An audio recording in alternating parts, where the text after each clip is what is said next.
maging dakila.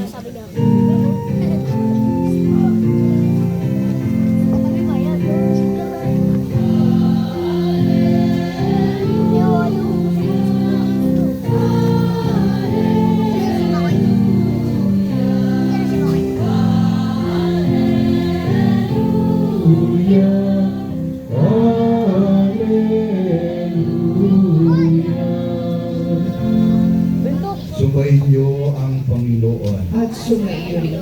Ang mabuting balita ng Panginoon ayon kay San Mateo. Papuri sa iyo, Panginoon.